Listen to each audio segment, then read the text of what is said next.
اللہ کے بابرکت نام سے شروع کرتا ہوں جو بڑا مہربان نہایت رحم والا ہے، اور درود لا محدود حضور صلی اللہ علیہ وآلہ وسلم کی بارگاہ ناز کے اندر، بارگاہ پروقار کے اندر ہدیتن، عقیدتن، محبتن، نذرانتن، تحفتن، مودتن، ادبن پیش کرنے کے بعد درود شریف کا نور حضرت عبداللہ شاہ صاحب رحمت اللہ تعالی علیہ اپنے پیر و مرشد عالم شاہ رحمت اللہ تعالی علیہ کے ساتھ جا رہے تھے۔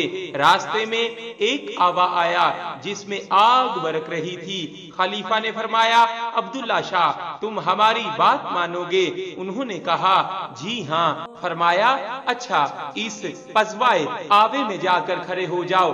یہ حکم سنتے ہی عبداللہ شاہ اس بڑکتی ہوئی شعلہ زن آگ میں جا کھڑے ہوئے اور خلیفہ صاحب باہر جنگل کو چلے گئے۔ جب جنگل سے فارغ ہو کر اندازن آدھ گھنٹے بعد واپس آئے تو دیکھا عبداللہ شاہ اسی آوے میں کھڑے ہیں۔ آگ خوب بڑک رہی ہے مگر ان کا کپڑا تک نہ جلا۔ جب ان کو آواز دی گئی تو وہ خاموش کھڑے رہے۔ بہت آوازیں دی تو کسی قدر باہر آئے۔ پھر لوگوں نے ان کا ہاتھ پکڑ کر انہیں باہر نکالا تو بدن پر پسینہ تھا۔ خلیفہ نے پوچھا کیا حال ہے؟ عرض کیا جب میں آوے میں داخل ہوا تو مدینہ منورہ کی طرف منہ کر کے درود شریف پڑھنے لگا۔ اچانک مدینہ منورہ کی طرف سے ایک نور آیا اور اس نور کو میں نے چادر کی طرح اپنے تمام جسم پر لپیٹ لیا۔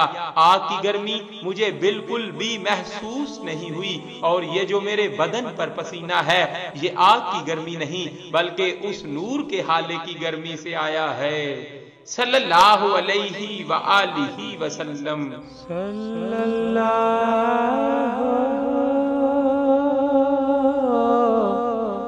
علیہ وآلہ